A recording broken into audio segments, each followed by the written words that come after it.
When we think about enlightenment, it can sound so far away, right? Almost like some kind of myth. But what if the Buddha actually left behind a direct checklist, a way for you to check in with yourself and see where you are on the path? Well, that's exactly what we're diving into today. We're going to break down the Buddha's own guide to understanding that very first stage of awakening, what's known as Sotapanna. So this is the big question, isn't it? And it's a huge one, mainly because the answer isn't about getting a stamp of approval from somebody else. It's all about looking inward. The Buddha designed this whole thing to be a really personal, practical journey. So let's find out what exactly we should be looking for, according to the teachings. All right, so here's our roadmap for this explainer. We're going to tackle this in 5 parts. First up, this whole idea of Sotapanna, check yourself. Then we'll get into the 2 core qualities. After that, and this is a really important one, we'll see what happens when the 5 precepts are incomplete. Fourth, we'll explore this core principle of relying on self and Dhamma, and we'll wrap it all up with the method, the nuts and bolts of how to do it, the 4 foundations. Okay, let's jump right in with this first idea. Check yourself. Now, this might just be the most mind-blowing part of the whole thing. The Buddha wasn't teaching some secret knowledge that only others could judge. Nope, he taught that this is a state you can, and really, you should, see for yourself. It's like an internal audit, not some award someone hands you. And this quote right here just says it all, doesn't it? It translates to something like, declare for yourself that you are a Sotapanna. I mean, that's a direct instruction from the Buddha himself. He's empowering you. If you see these qualities inside, you don't have to wait for anyone else to tell you. You can know. This one idea just strips away all that intimidating mystery. So if you're going to assess yourself, you obviously need to know what you're looking for, right? You need a clear standard. And the Buddha laid out this, well, you could call it the gold standard path, and it's defined by 2 core qualities.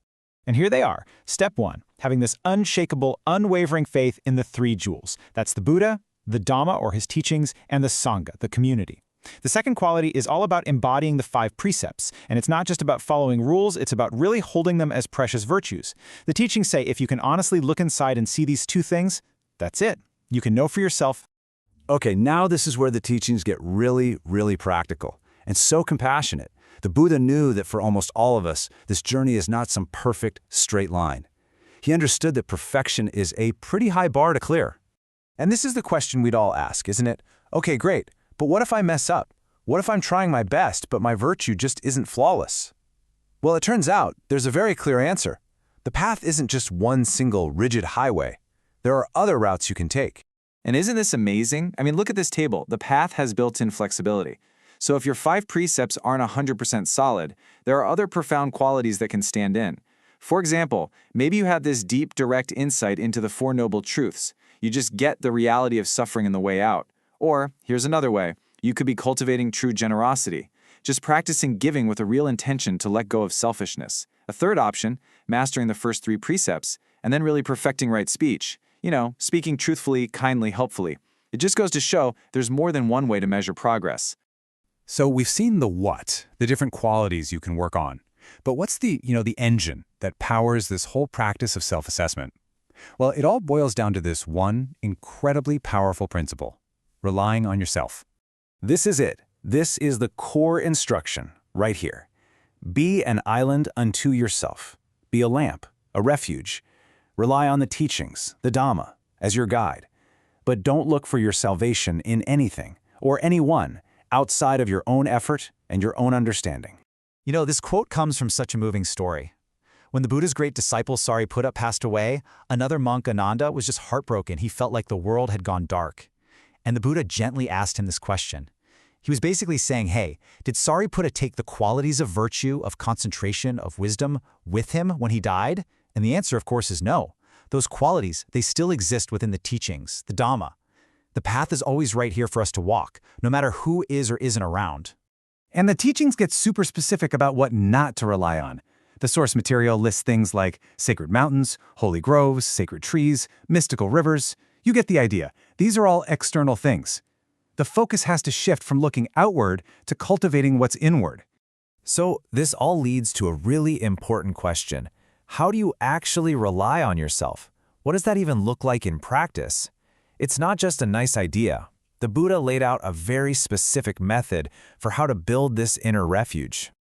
And that method is called Satipatthana, or as it's known in English, the 4 foundations of mindfulness.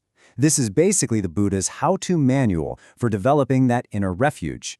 It's a practice of putting your attention right on your own direct experience, on your body, your feelings, your thoughts, and all the things that pop up in your mind.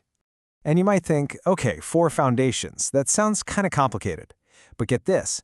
The source explains that this whole profound practice can be explored through one of the most simple, fundamental techniques there is, anapanasati, or mindfulness of breathing. It all comes back to something that's always with you. And this is the beautiful conclusion to it all.